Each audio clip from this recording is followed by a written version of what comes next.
I'm just going to make a short video on how to swedge this brass tubing. This is the, I guess it's K&S or K&B, the stuff you buy at the hobby shop. And some hardware stores have it too. It's very, very thin wall brass tubing. And it is possible to swedge this so you can put the two pieces together like that and solder them. And it saves you a fitting and it works real good. The tool is very easy to make. I'm going to run through making the tool and showing you how to swedge, and that'll be the whole video. First thing I'm going to do is cut off a piece of 1/4 inch drill rod to make the swedge out of, and I'm going to make a few of these, so I'm going to figure out how long to make them so they'll all be the same and I can put them in a little rack. So I'd probably make them 1 1/4 inch will be more than enough. This will be the first one. Process. I'm going to make the swedge on the end of this, and I've already done some experimenting with that, so I know exactly what I'm going to do. And all I'm going to do is round the front of it first.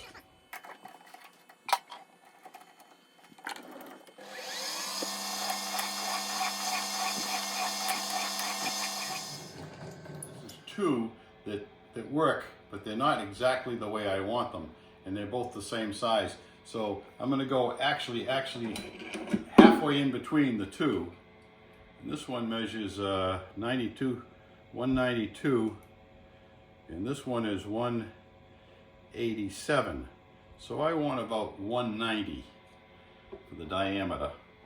And this is 1/4 inch, so I got to take off 60 thousandths.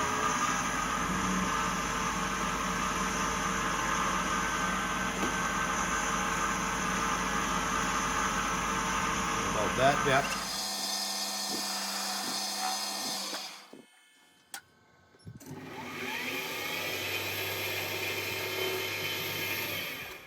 I got another 10 to go.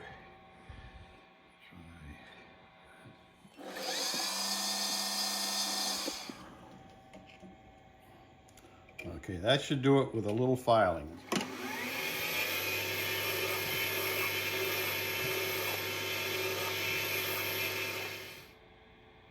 Pretty close.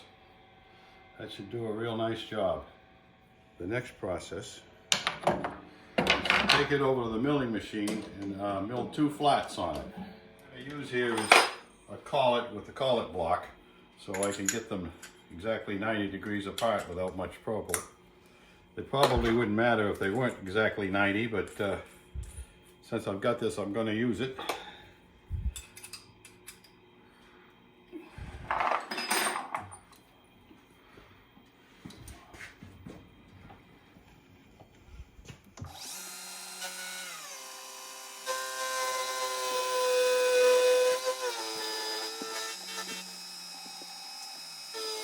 One side, I'm going to just flip it over, do the other side.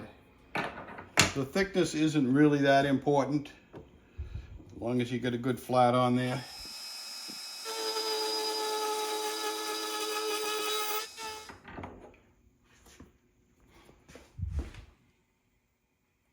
That's all it is. Like I said before, the thickness doesn't really matter that much. So now I'm going to take it over to the buffer, and I'm going to smooth this up so it's really smooth.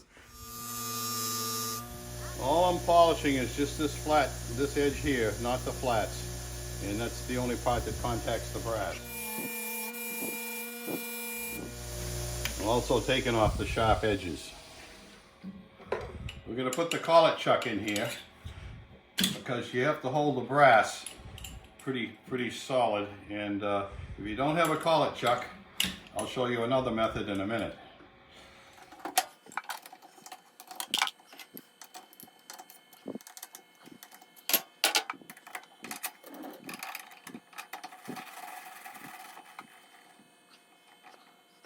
So I've got to just slightly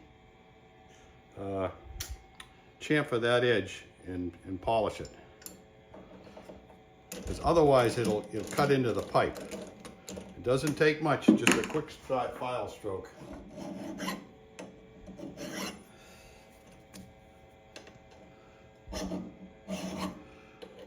I should have done that before I polished it the first time to save myself a step. But I didn't do that on one, and it tends to split the pipe if you don't do that. The tubing that I'm doing is 3/16 of an inch OD, and this is the piece. I'm gonna heat it up red hot on the end, not cherry red, but red hot to soften it before I swedge it.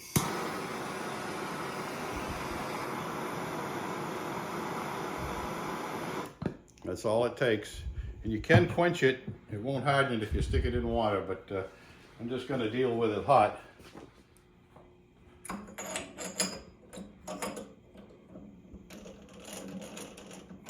The reason you do the collet is you have to hold that once you soften it. If you put that in a chuck or something and squeeze it, or a vise, it won't hold it without crushing it.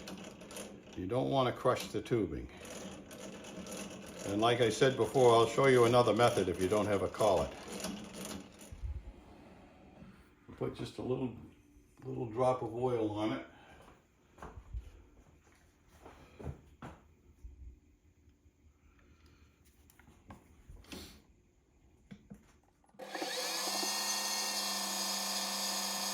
You can probably see it bulging out there. Go in slow. There it is. Perfect fit. It hardly even wobbles, and that'll solder real nice. Goes all the way in. The second method of doing it, if you don't happen to have a fancy collet set, you can do it in a drill press. It's also a good idea to deburr the end of it, because if you get chips in there, sometimes that interferes with the swedging. And I just sawed that one off so that I could show you the second. This will be method number 2. I'm going to do it in the drill press. So just put this in the chuck, thusly, and I've drilled a hole that's exactly 3/16 in this piece, and then I cut it with a saw blade so I can crimp it in the vise. So I'm just going to put the vise up on its side, and obviously you're going to have a longer piece, so you got to go down through the hole, and then I'm going to tighten the vise up like that. Hold the tubing.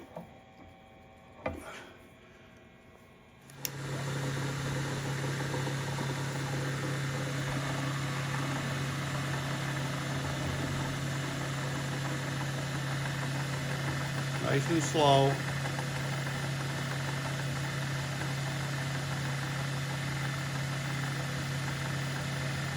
As you can see, both methods work real well. It fits in the same, of course, has used the same swedge, and you can just put them together and solder them. This is just one tip that I'm passing on to you folks.